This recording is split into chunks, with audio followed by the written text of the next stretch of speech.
믿음으로 말미암아 그리스도께서 너희 마음에 계시게 하시옵고 너희가 사랑 가운데서 뿌리가 박히고 터가 굳어져서 능히 모든 성도와 함께 지식에 넘치는 그리스도의 사랑을 알고 그 너비와 길이와 높이와 깊이가 어떠함을 깨달아 하나님의 모든 충만하신 것으로 너희에게 충만하게 하시기를 구하노라. 아멘. 오늘은 에베소서에 나와 있는 에베소서에 기도가 두 개가 있어요. 1장에도 있고 3장에도 있죠. 3장의 기도를 지금 우리가 보고 있는 중인데 3장의 기도가 16절로부터 나오는 그런 기도인데 첫 번째 기도가 뭐였습니까? 속사람의 강건함을 위해서 기도한 거죠. 우리 날마다 해야 될 기도죠. 속사람이 강하게 해달라. 두 번째 기도가 뭐였습니까? 지난 시간에 살펴봤죠. 그리스도가 내 마음에 임재한 그 상태를 유지하게 해달라고 하는 것. 그리스도가 내 안에 계시다는 것을, 내 안에 상재하고 계시다고 하는 것을 늘 느끼며 살게 해달라는 그런 기도고요. 세 번째는 오늘의 말씀입니다. 사랑의 충만함을 위한 기도죠. 사랑의 충만함을 위한 기도. 이것이 오늘 세 번째 기도의 내용이 되겠습니다. 사실 이 세 가지 기도는 서로 연결되어 있다 이렇게 말할 수가 있습니다. 속사람이 강하게 되는 최고의 방법은 뭘까요? 내 안에 계신 그리스도로 사는 거죠. 속사람인 내가 아니라 내 속사람의 코어가 핵심이 예수 그리스도가 됩니다. 그러면 최고죠. 그리고 그 예수 그리스도와의 교제 가운데서 살아가는 거죠. 근데 그 예수 그리스도와 나와의 관계가 어떤 관계냐? 물론 주인과 종의 관계일 수도 있고 여러 가지 관계로 설명할 수 있습니다만은 사랑의 관계, 그 사랑의 관계 속에서 살아가는 것, 사랑 충만, 이것이 우리의 최고의 행복이고 최고의 의뢰인 줄로 생각합니다. 그래서 그리스도인의 일상생활이 뭔가요?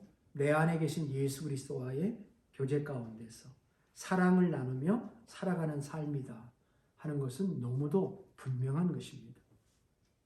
우리가 전에도 말씀을 했습니다만은 우리가 불렀던 찬양 속에 저 장미꽃 위에 이슬이라고 하는 장미꽃에 이슬이 있는 것을 보면서도 그 장미꽃의 이슬 속에서 하나님의 사랑을 깨닫고 그 사이에서 주님과 walks with me, talks with me. 그러면서 주님이 나에게 뭐라고 톡을 하고 계시냐면 너는 나의 것이다. I am his own. 내가 그의 것이라고. 너는 내 것이야. 라고 말씀하시는 주님의 음성을 들으면서 이렇게 살아가고 있는.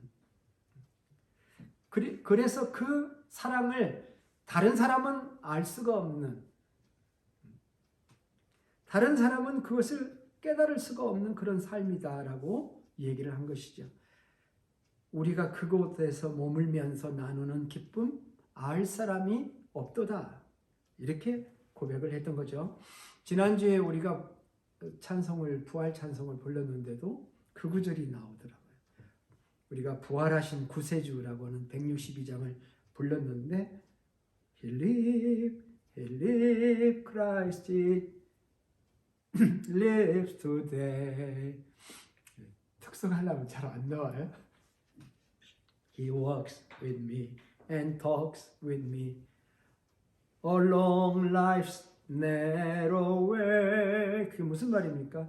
그거는 나와 함께 걷고 나와 함께 톡을 하는데 긴 인생의 좁은 길에 대해서 톡을 했다. 이렇게 돼 있어요. 긴 인생의 좁은 길. 우리가 신앙생활이 넓은 길이 아니죠. 좁은 길입니다. 쉽지 않아요. 좁은 길이. 그걸 느끼면 정상인 겁니다. 그래서 이렇게 주님과 긴 인생의 좁은 길에 대해서 부활하신 주님과 함께 대화하고 사는 것. 이런 행복에 대해서 우리가 찬송을 했습니다. 오늘은 이 본문의 말씀을 통해서 이 본문에 담겨져 있는 세 가지 이야기를 하려고 합니다. 세 가지 교훈이라고 할까요? 세 가지 진리라고 해요. 첫째는 이겁니다. 믿음은 사랑 가운데서 자란다. 라고 합니다.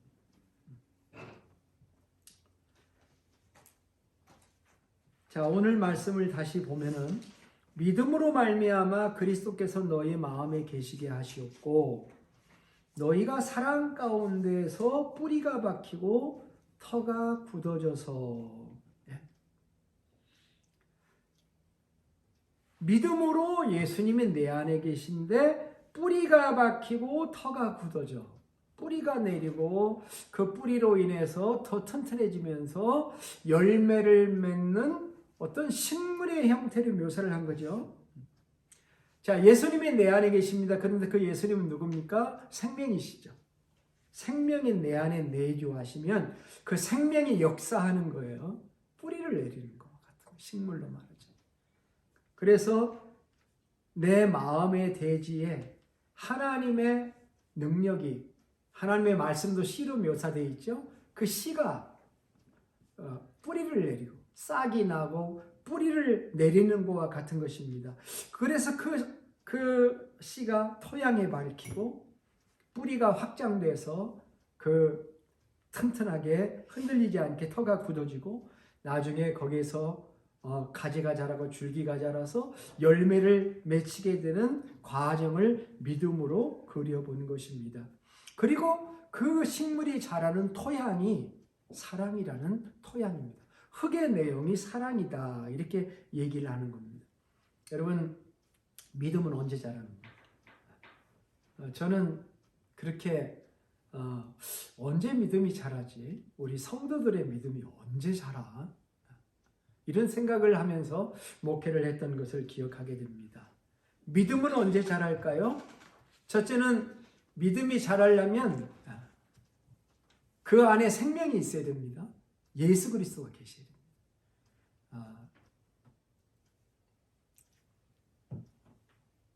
아무리 좋은 화분을 만들어 놔도 생명에 있는 씨가 그 속에 없으면 물을 아무리 줘도 소용이 없습니다.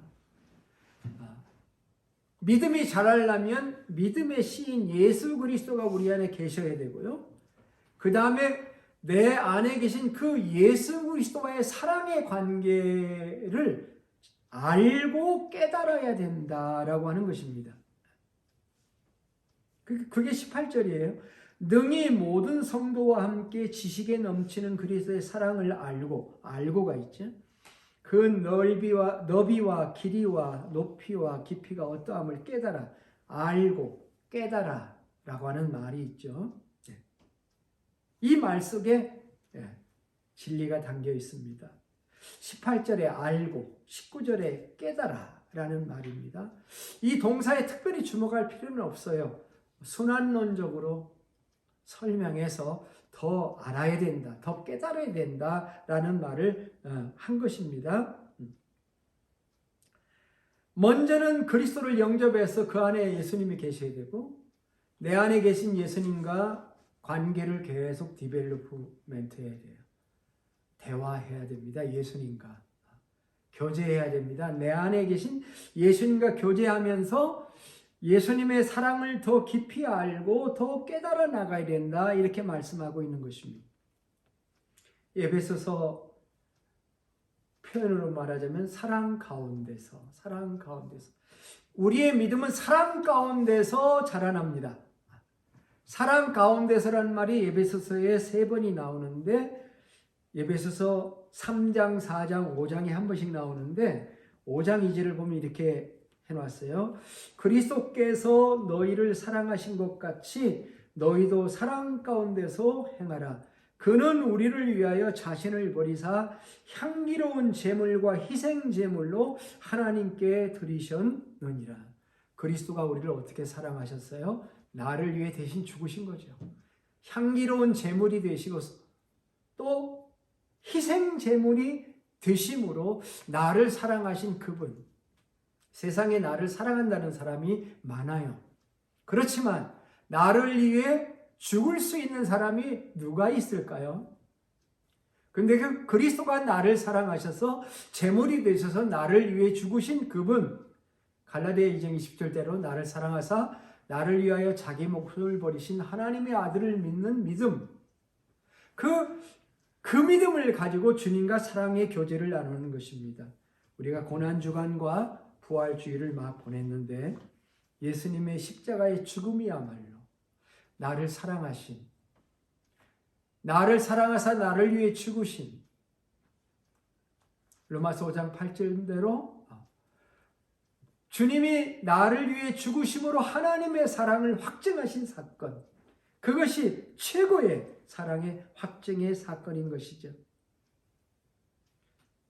우리는 사랑 가운데서만 자랍니다.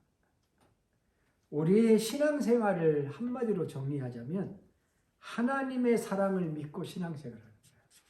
여러분, 하나님의 사랑을 믿습니까? 하나님이 나를 사랑하신다. 이 세상을 창조하시고 나를 창조하신 그분이 나를 사랑하신다는 복음, 그게 복음의 핵심인데 하나님이 세상을 사랑하사 독생자를 주셨다. 그것이 나를 사랑한다고 하는 것을 우리가 믿고 신앙생활하는 거 아니겠습니까? 이 확신이 약해지면 안 됩니다. 이게 우리 신앙의 마지노선이라고 얘기할 수 있습니다. 하나님이 나를 사랑한다는 것을 내가 의심하면 우리 믿음이 절대로 자랄 수가 없어요. 사도 바울도 하나님이 자신을 사랑한다는 것을 확신한 사람이었어요.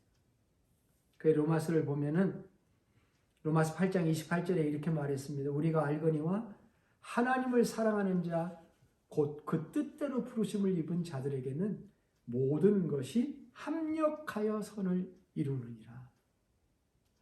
로마서 8장 35절에도 이렇게 얘기했어요. 누가 우리를 그리스도의 사랑에서 끊으리요?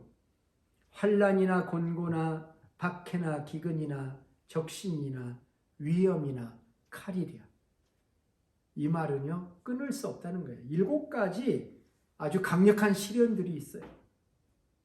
그런데 끊을 수 없다는 거, 안 끊어지겠다는 거예요. 절체절명의 순간에도 내가 하나님의 사랑을 의심하지 않겠다는 거예요.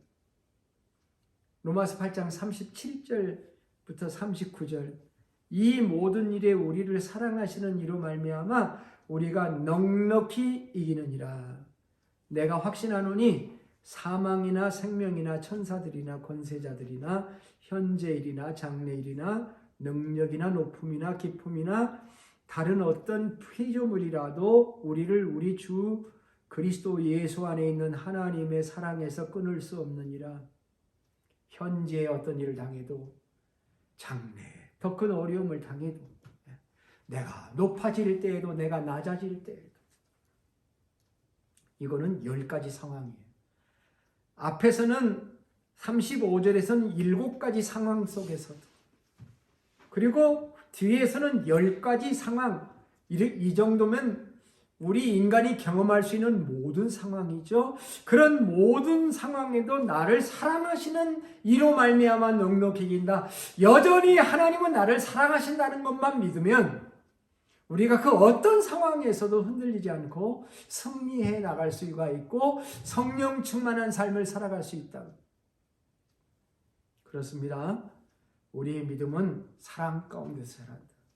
두 번째, 오늘 말씀은 그런데 사랑은 혼자 경험할 수 없다 하는 말씀입니다. 사랑은 성도와 함께 경험하는 것이다 라고 하는 얘기가 오늘 말씀에 담겨져 있습니다. 그게 능히 모든 성도와 함께 지식에 넘치는 그리스도의 사랑을 알고라는 말씀에 담겨져 있는, 능히 모든 성도와 함께 아는 거예요. 깨닫는 거예요. 사랑을 혼자도 얼마든지 깨달을 수 있지만 모든 성도들과 함께 깨달으면 더 좋아요. 하나님이 나를 사랑하셔요. 그걸 어떻게 아셨어요? 내가 살면서 이러이러한 삶을 경험함을 통해서 알 수 있어요. 그러면 이 사랑의 고백이 다른 사람에게도 나누어질 수가 있는 거죠. 혼자서 하는 사랑을 뭐라 그러죠? 짝사랑이라고 그러죠. 그죠? 짝사랑은 그 어떤 거예요? 좋은 거예요? 괴롭고 힘든 거예요? 불쌍한 거예요? 짝사랑은 잘못하면 삐뚤어지기도 쉬워요. 애잔한 사랑입니다. 옛날에는 짝사랑을 상사병에 걸리기도 한다고 표현을 했고요.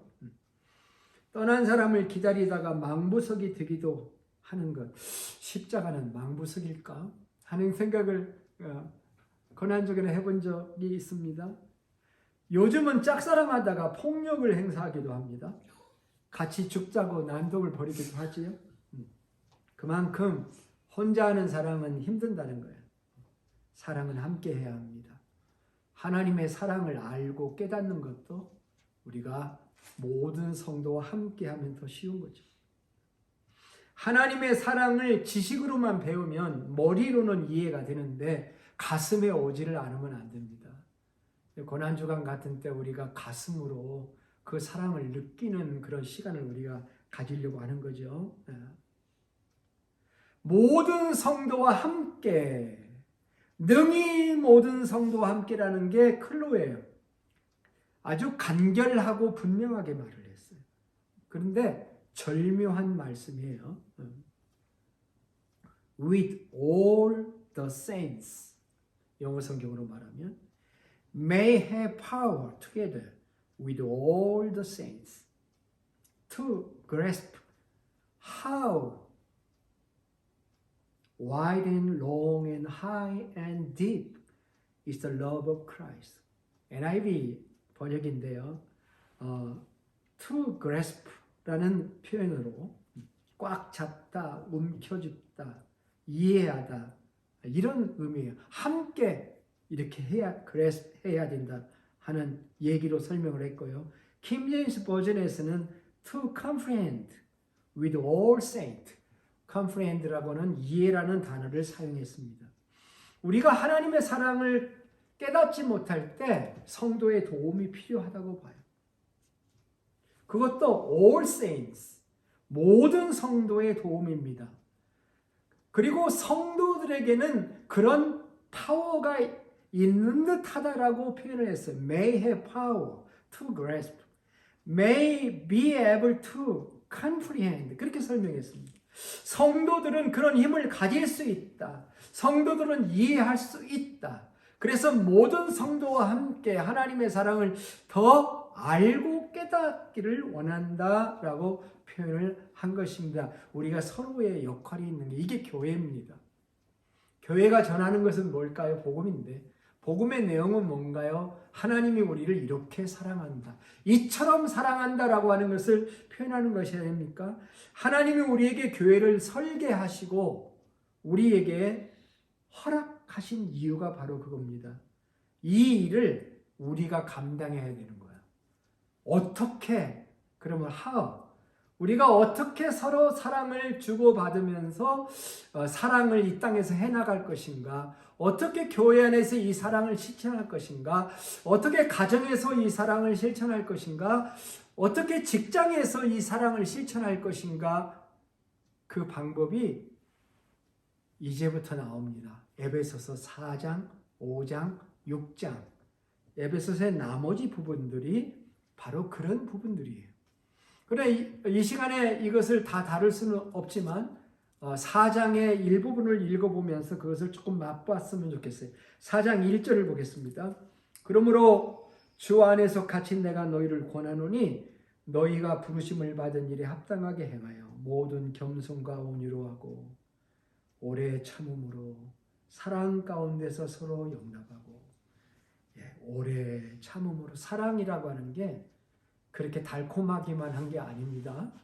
사랑이 달콤한 게 아니라 사랑을 해가는 과정이 오래, 잠깐 참으라면 참을 수 있어요. 그죠? 근데 오래 참는 건 어려워요. 오래 참음으로 사랑 가운데 서로 용납하고 이런 표현들이 나오는 것을 볼 수가 있습니다. 그 다음에 7절 가서 보겠습니다. 11절. 그가 어떤 사람은 사도로, 어떤 사람은 선지자로, 어떤 사람은 복음 전하는 자로, 어떤 사람은 목사와 교사로 삼으셨으니 이는 성도를 온전케 하며, 교회 안에 직분을 맡은 사람들의 역할에 대해서 설명을 하고 있는 겁니다. 근데 이분들은 뭐 하는 분들이냐? 이는 성도를 온전케 하여 봉사의 일을 하게 하며 그리스도의 몸을 세우려 하심이라. 우리가 다 하나님의 아들을 믿는 것과 아는 일에 하나가 되어 온전한 사람을 이루어 그리스도의 장성한 분량이 충만한 데까지 이르리니, 이는 우리가 이제부터 어린아이가 되지 아니하며 사람의 속임수와 간사한 유혹에 빠져 온갖 교훈의 풍조에 밀려 요동하지 않게 하려 함이라. 자, 뭔 얘기를 하고 있냐면 교회 안에서 잘하는데 혼자 잘할 수 없다는 거예요.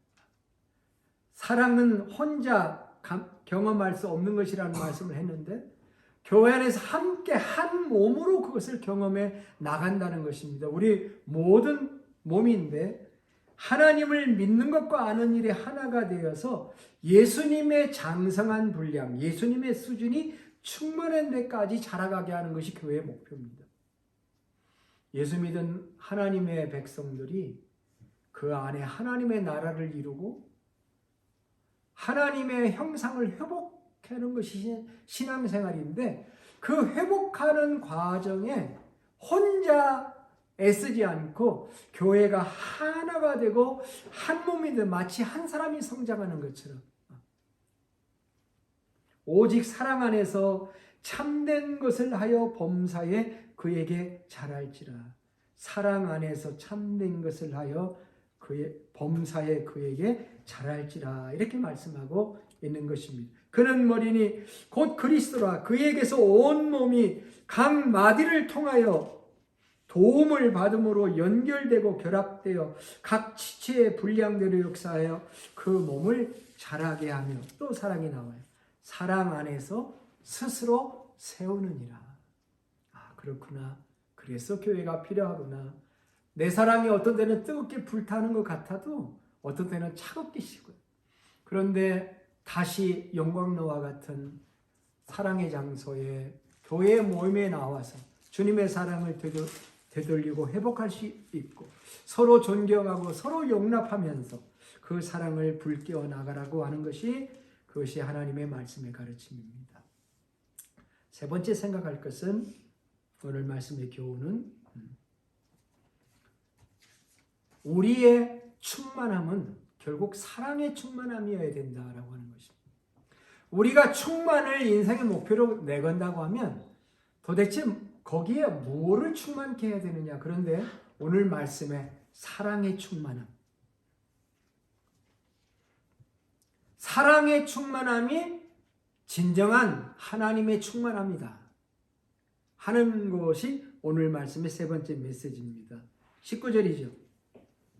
그렇지만 전체를 이해하려면 18절부터 봐야 되겠죠. 능히 모든 성도와 함께 지식에 넘치는 그리스도의 사랑을 알고 그 너비와 길이와 높이와 깊이가 어떠함을 깨달아 하나님의 모든 충만하신 것으로 너희에게 충만하게 하시기를 구하노라. 여러분, 건물을 지으려면 뭐가 먼저 있어야 됩니까? 설계도가 있어요. 물론 땅도 필요하고 건축가도 필요하고 다 필요한데 설계도가 먼저 필요합니다. 우리가 이 집을 살 때도 설계도를 먼저 봤어요. 그래서 이것이 우리가 원하는 집이다 라고 생각을 한 거죠. 청사진이라고 해요. 그걸 블루프린트라고 하죠. 청사진을 보면 가로와 세로가 있습니다. 가로와 세로를 곱하면 넓이가 됩니다. 그 다음에 높이가 있고 밑으로 깊이가 있습니다. 그러니까 여기서 하나님의 사랑을 건물로 비교한 거예요.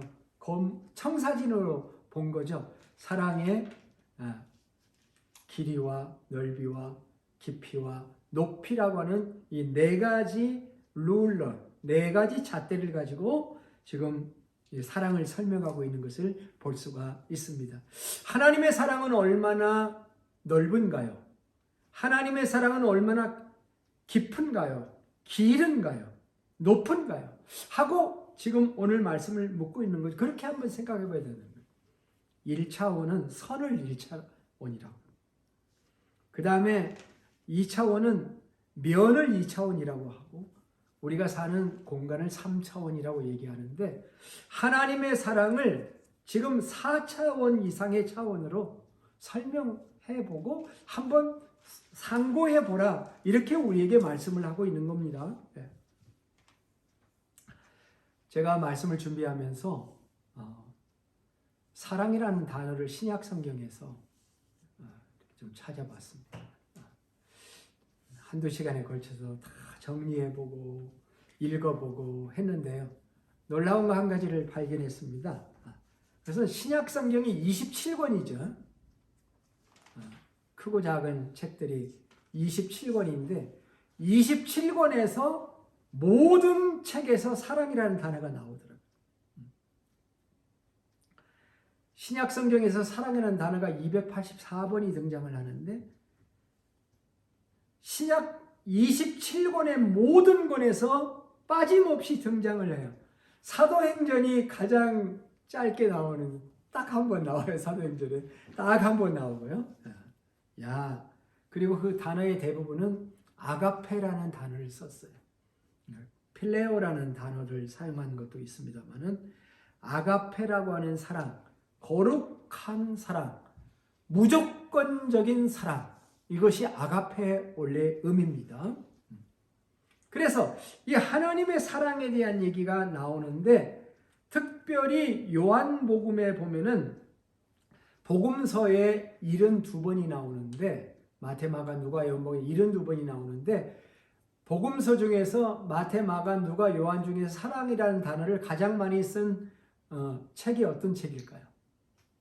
마태일까요? 마가일까요? 누가일까요? 요한일까요? 복음서 어떤 책에서 사랑이라는 말이 가장 많이 나올까요? 요한복음.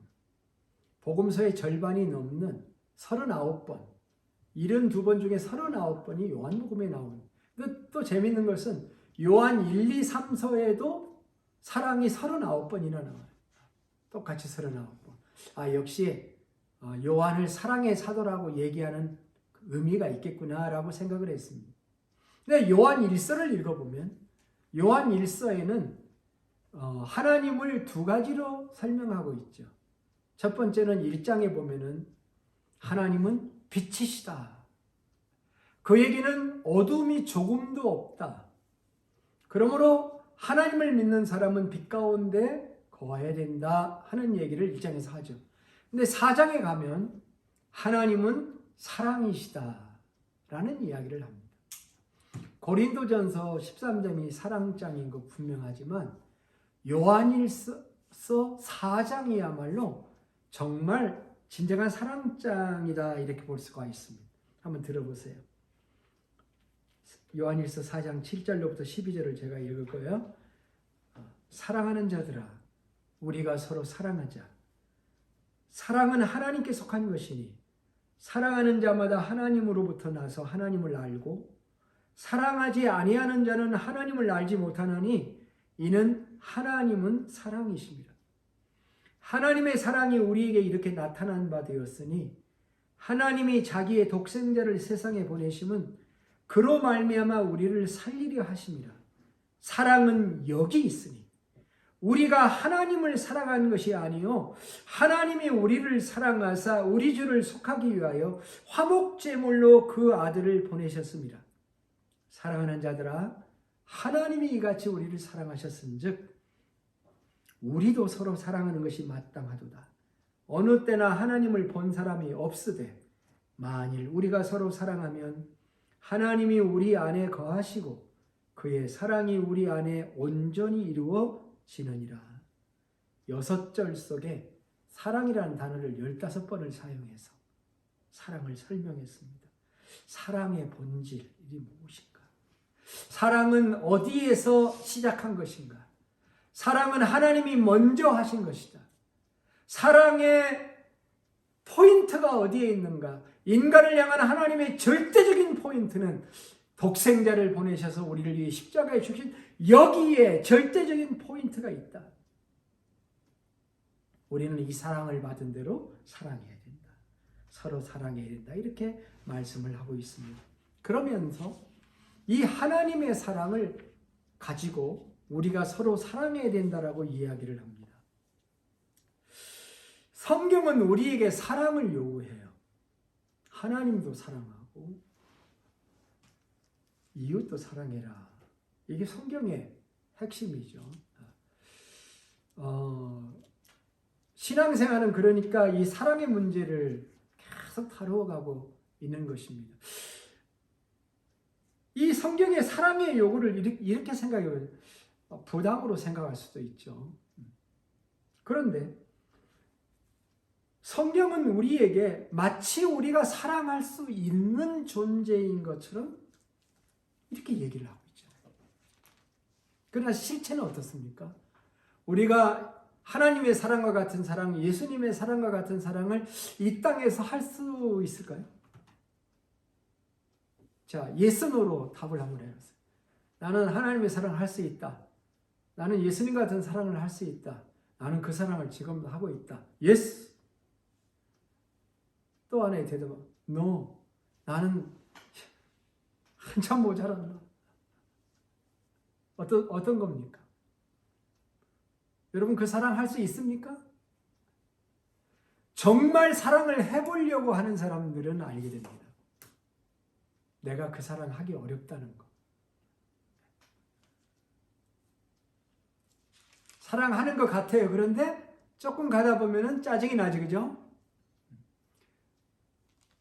70번씩 7번까지 용서하라고 주님은 말씀하셨는데 나는 7번 용서하기도 쉽지가 않아. 그죠? 우리는 사랑하기 쉽지 않아요. 그런데 그럼에도 불구하고 마치 우리가 사랑할 수 있는 존재처럼 하나님이 우리를 이렇게 사랑했기 때문에 너도 형제를 사랑해야 된다. 이렇게 우리에게 왜 부담을 주고 계시는 걸까요?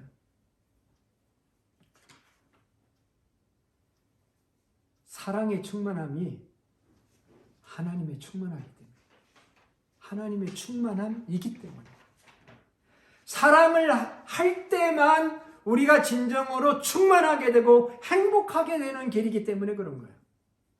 그건 완전히 할 수 있느냐 없느냐가 아니에요. 맛을 봐야 돼요. 성경은 우리에게 이렇게 얘기하죠. 우리가 만일 하나님과 같은 능력을 구하면요. 나를 하나님같이 능력 주세요 라고 구하면 하나님은 그것을 교만이라고 얘기하실 겁니다. 그러나 하나님은 우리가 충만함을 경험하는 것을 기뻐하셔요. 성령 충만도 기뻐하시고 기쁨 충만도 기뻐하시고 사랑 충만도 기뻐하시는 하나님이신 거예요.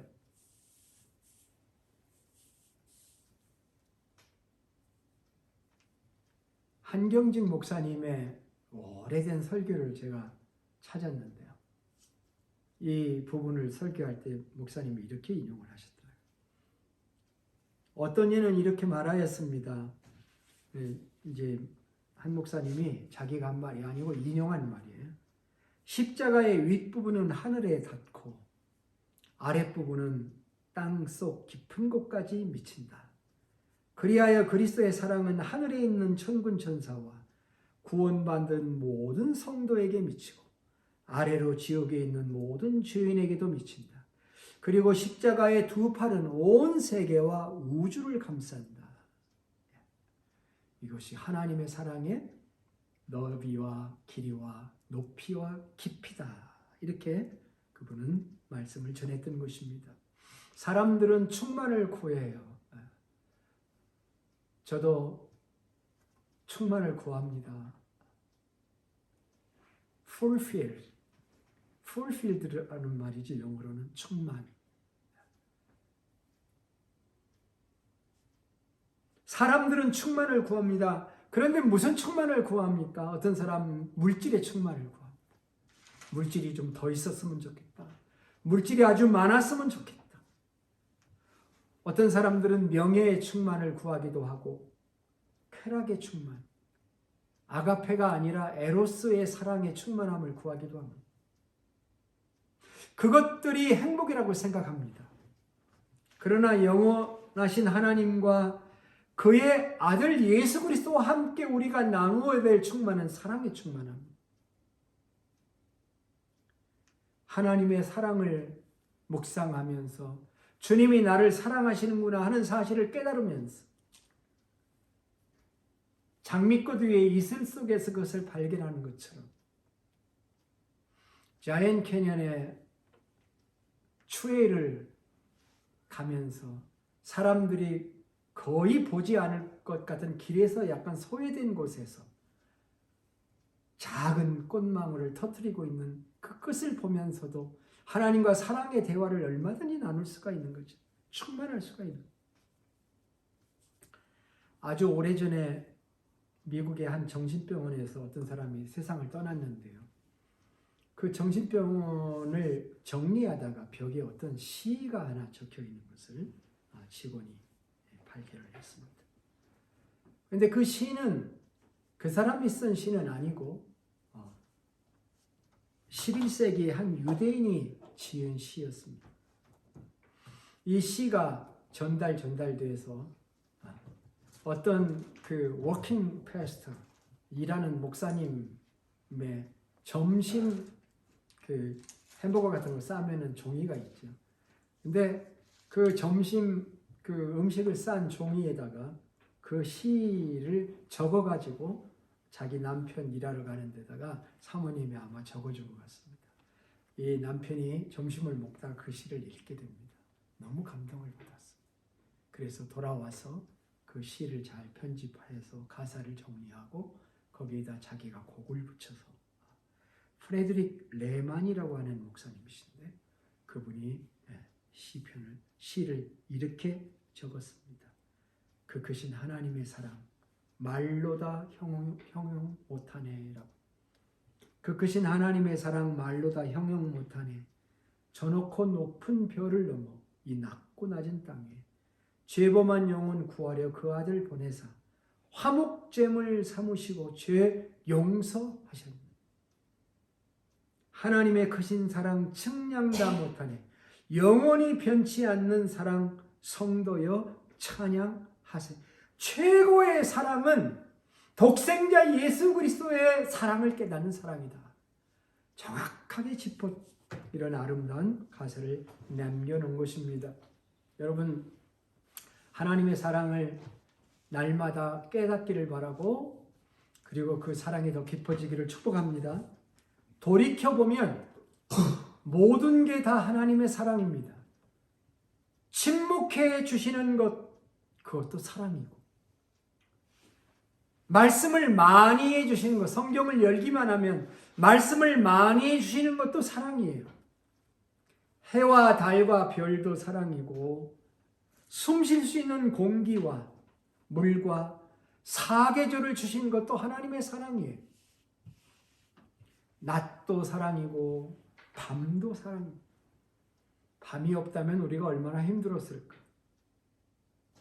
내가 부족하고 실수가 많아서 죄도 많이 짓는데 회개의 기회를 주시고 기다려주시는 것도 하나님의 사랑이고 이러면 안 되겠구나 하고 정신 차리게 번쩍 정신 차리게 징계해 주시는 것도 하나님의 사랑입니다.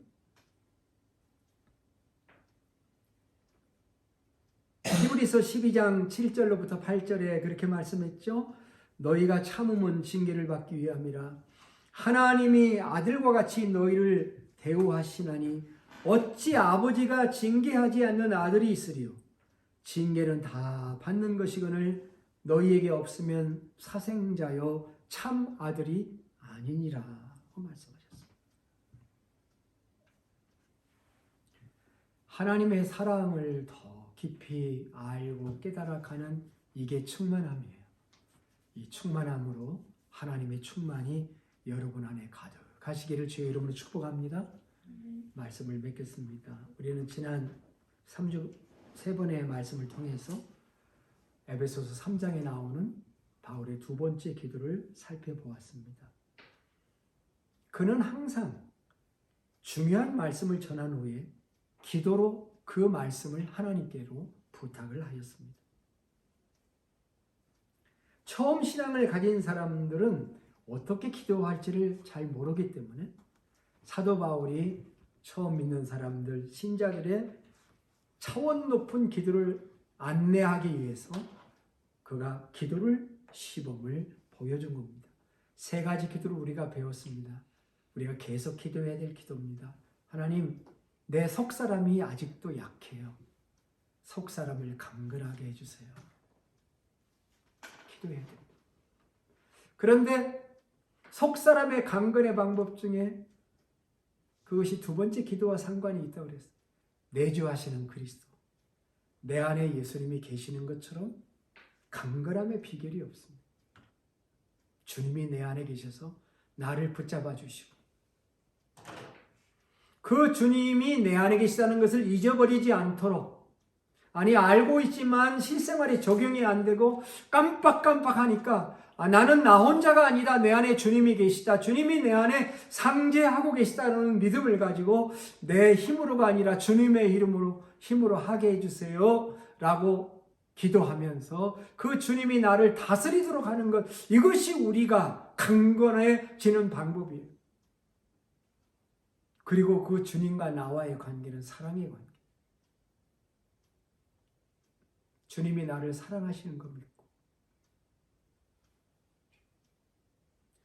그분과의 사랑의 충만함을 통해서 내 안을 사랑으로 채워, 주님이 오늘 또 나를 사랑하신 것 감사하다. 이 사랑을 나누어 줘야 되겠다. 이 사랑을 베풀려고 하는 마음을 가지고.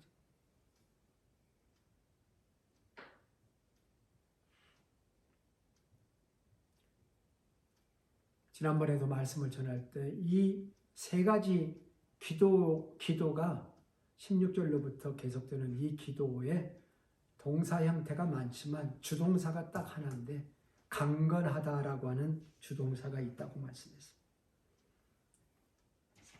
어떻게 우리가 강건하게 살 수 있을까요? 내 안에 예수님의 내주를 믿고 그분과 사랑의 관계를 맺을 때 그것이 최고의 강건함을 우리가 유지하는 비결이 된다라고 하는 것입니다. 이 귀한 기도를 허락해 주신 하나님, 이 세상이 7가지 상황, 10가지 상황이 변하더라도 하나님의 사랑에서 끊어질 수 없다라고 하는 확신을 가지고 하나님이 나를 사랑하신 그 사랑을 믿고 나를 사랑하사 나를 위해 자기 몸을 버리신 예수 그리스도 사랑을 믿고 우리가 이 험한 세상에서 사랑으로 승리해서 사랑에 충만한 하나님의 백성들이 되시기를 주의 이름으로 축복합니다. 기도하겠습니다. 하나님, 우리가 강건해지기를 원합니다. 그 강건하심은 주님의 내주하심과 그 주님과의 사랑을 깊이 알고 깨달음으로 오는 사랑의 충만함이라는 것을 알았습니다. 그리고 이 깨달음이 모든 성도와 함께, 능히 모든 성도와 함께, 모든 성도와 함께 할 수 있다고 하는 능력으로 능히 할 수 있는 이 사랑의 교제를 통해서 우리의 연약한 사랑을 보충받는 교회를 허락해 주신 것을 참으로 감사합니다. 교회 안에서 서로 사랑하게 하시고 이제 4장부터 전개될 이 사랑의 구체적인 내용들을 배우게 해주시고 이곳이 우리의 사랑을 실천하고 경험하고 훈련하는 거룩한 장소가 될 수 있도록 인도해 주시옵소서. 나를 사랑하사 나를 위해 자기 목숨을 버리시고 내 안에 사시는 존귀하신 예수님의 이름으로 기도하옵나이다. 아멘.